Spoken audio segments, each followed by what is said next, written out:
bruxismo es aquel sonido que se produce cuando se rozan los dientes mientras dormimos.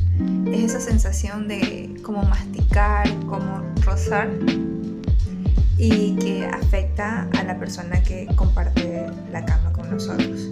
Se conoce como una patología del sueño, así como roncar, como el sonambulismo, como hablar dormidos. Pero a la diferencia de todos los demás, el roncar podemos tener una solución.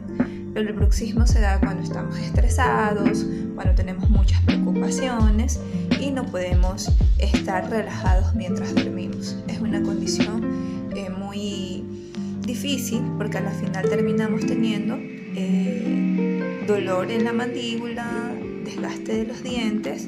Entonces hay que tenerles paciencia a las personas que bruxean.